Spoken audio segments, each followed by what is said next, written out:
Hey friends, welcome back to my channel. Today we're diving into something deeper than romance, deeper than attraction. We're talking about ego, vulnerability, and the real face of love, the version no one shows on social media, but that every soul quietly craves. As Seneca once said, to be everywhere is to be nowhere. And Marcus Aurelius reminded us, the obstacle is the way. These aren't just quotes. They are truths about modern relationships. In a world obsessed with power plays and emotional one-upmanship, many men are left confused, asking themselves, why do I give everything and still feel like nothing? You treat her well, you show up with consistency, you remain loyal, and yet something remains distant, cold, untouched. That's because the love you're hoping to receive can't breathe when her ego is still standing between you and her heart. Love isn't shown when everything is going right. It's revealed when the mask drops, when pride crumbles, when her self-image is no longer trying to control the connection. Seneca once said, "He who is brave is free." And true love, real, sacred, transformative love, can only grow where freedom from ego exists. You see, many women today are trained by modern culture to protect themselves emotionally by playing games, testing men, withholding softness in exchange for power. It's not entirely their fault. It's the algorithm of today's relationship dynamics. But underneath that armor is someone yearning to feel safe enough to surrender. Marcus Aurelius said, "You have power over your mind, not outside events. Realize this, and you will find strength." And that strength, men, begins when you stop chasing ego and start recognizing when it's time to let her face her own reflection. In this video, we're going to explore 6 hidden truths, deep insights into why she may still love, but not show that love until her ego breaks down. This isn't just relationship advice. This is a shift in perception. This is about understanding love not as a prize you earn, but as a reflection of your own self-respect, boundaries, and emotional presence. So if you've ever felt like you gave your heart and still got silence in return, if you've ever sensed there's love underneath her coldness, but didn't know how to reach it, stay with me till the end. What you hear today might just shift everything you thought you knew about her and about yourself.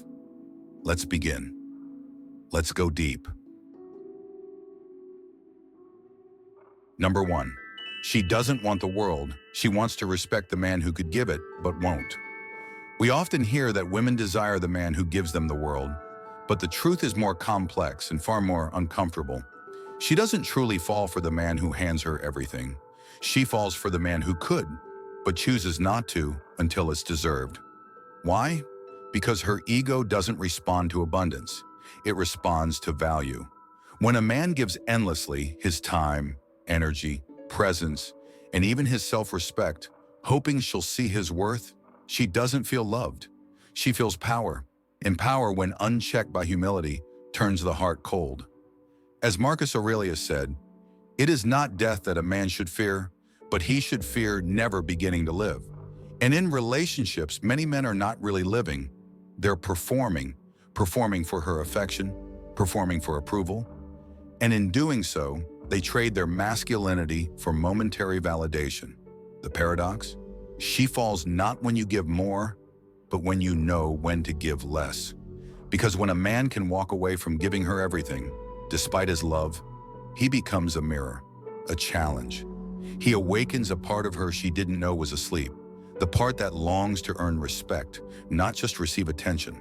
Her ego may try to fight this. It might test you, reject you, even mock you. But beneath it all, there's a quiet voice inside her whispering, "This one is different. This one has depth. This one can't be controlled." And control, make no mistake, is what the ego craves most. Seneca once wrote, "It is not that we have a short time to live, but that we waste much of it." And many men waste months, even years, trying to please a woman who secretly desires to respect them instead. So here's the truth. She doesn't want the man who gives her the world. She wants the man who has the world at his feet and still knows when to say no. That resistance, that self-respect, it breaks her ego piece by piece. And when the ego begins to fall, real love starts to rise. Number 2, your silence is louder than her games. There comes a moment when words fail, when chasing, explaining, and overgiving don't earn you closeness, but push you further away. It's the moment you realize that silence is not weakness, it's wisdom. You see, the modern ego, especially in dating, feeds off reaction. It thrives when you respond, when you explain, when you seek closure. She's not ready to give. Her ego wants to know it still has control, that it can test your patience, pull you back in, keep you emotionally available, without ever having to be truly vulnerable. But when you stop playing her game, when you respond with composed stillness instead of emotional urgency, something changes. She notices. And that silence, it speaks louder than anything you could have said. As the philosopher Epictetus said, it's not what happens to you, but how you react to it that matters. When you stop reacting, you become unpredictable. You remove the fuel from her emotional fire, and in the quiet that follows, she's left not with your explanation, but with her own reflection. That's when she begins to ask, why didn't he reply? Why isn't he chasing? Did I go too far? Was he the one actually in control? And right there in that space, the ego starts to crack. Understand this. Your silence isn't a punishment. It's a boundary. It's the emotional reset needed to rebalance a dynamic that became too one-sided. Where your presence was taken for granted, your silence becomes a statement of value. Marcus Aurelius said, "You have power over your mind, not outside events. Realize this, and you will find strength." In relationships, that strength looks like walking away from manipulation without needing to scream your worth on the way out. Most men fear losing her if they pull away. But the truth? If pulling away causes her to forget you, she never truly saw you to begin with. But if pulling away wakes her up, it means your silence spoke to her soul in a way your words never could. Real love doesn't need to be proven, and your presence doesn't need to be explained. So stop talking. Stop trying to fix. Stop chasing meaning in her mixed signals. Just watch, because when you finally go quiet, her ego loses the echo it feeds on. And only then can the real conversation begin. Number 3, detachment isn't cruel, it's magnetic. There's a strange paradox in relationships, especially for men who lead with their hearts. The more available you are, the more she seems to drift. The more you explain, the less she listens. The more you give, the less she values it. Why? Because what is fully possessed is rarely fully desired. You see, when you're always emotionally available, always texting first, always saying yes, always proving how much you care, you become predictable. And while love needs trust, it thrives on depth and polarity. Polarity that gets destroyed when you lose yourself in constant giving. That's where the power of emotional detachment comes in. Not as a manipulation, not as punishment, but as protection of your value. As Marcus Aurelius said, if it is not right, do not do it. If it is not true, do not say it. Constant emotional performance, just to keep someone interested, is neither right nor true. It is self-abandonment disguised as affection. When you practice calm detachment, when you focus on your mission, your peace, and your standards, you create mystery. And mystery isn't confusion. It's the space where her ego can no longer control the narrative. She begins to feel your absence. She starts wondering, where did that energy go? Why doesn't he need me like before? What's changed? And the deeper truth starts to rise. Maybe you stopped orbiting her because you finally realized your own gravity.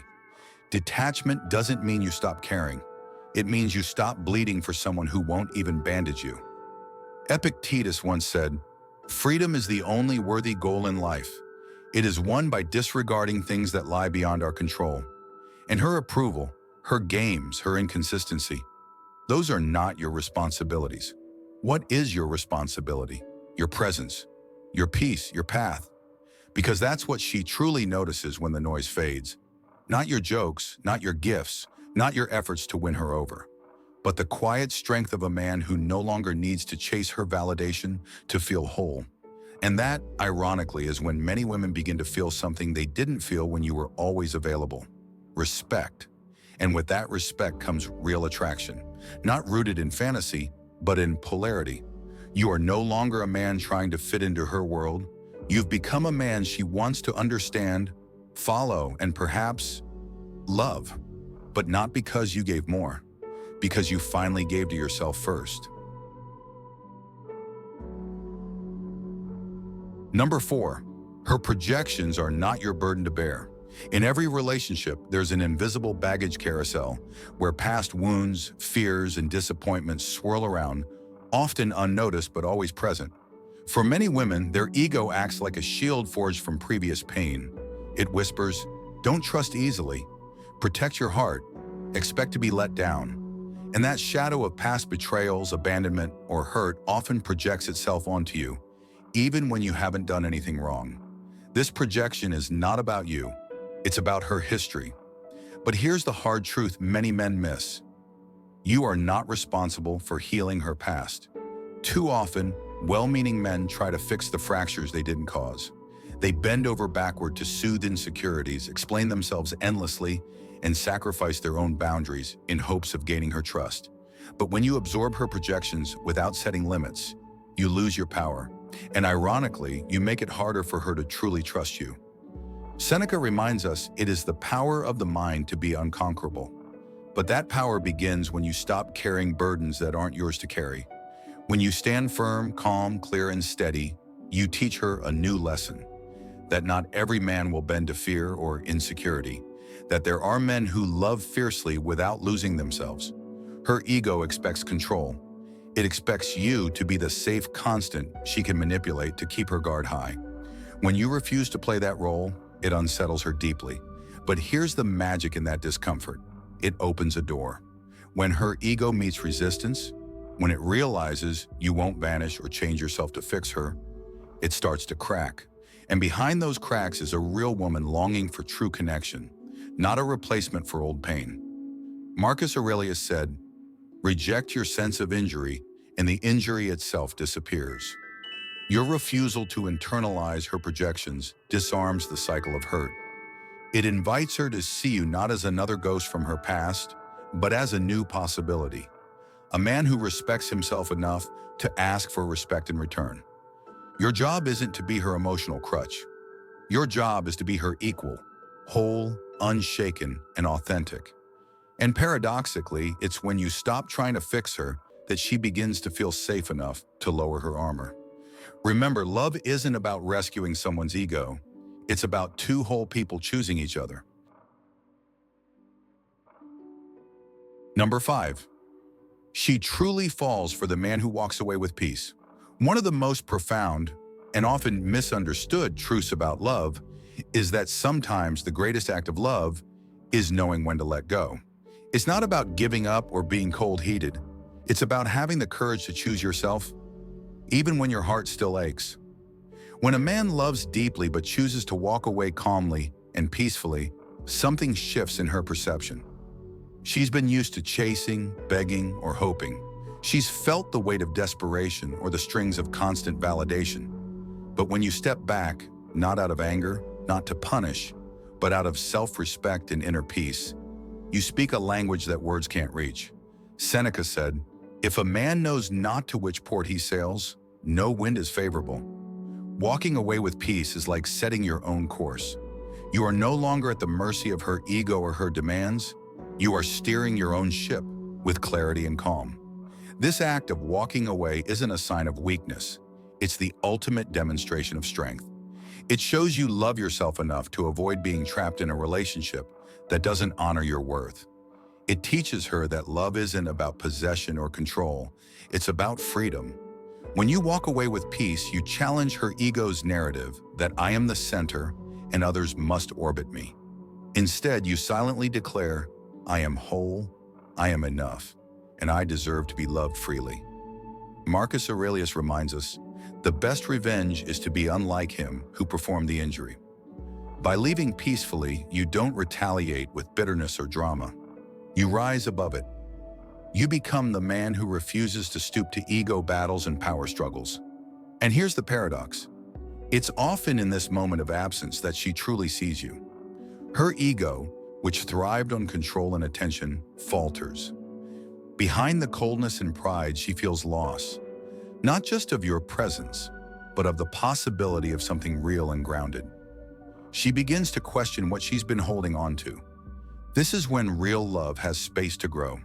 Not the desperate, needy love that demands constant proof, but the quiet, powerful love that arises when two people meet as equals, free, whole, and willing to choose each other without force.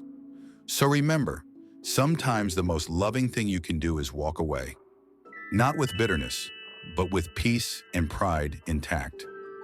Because love that lasts is not about clinging, it's about connection built on freedom, respect, and self-worth.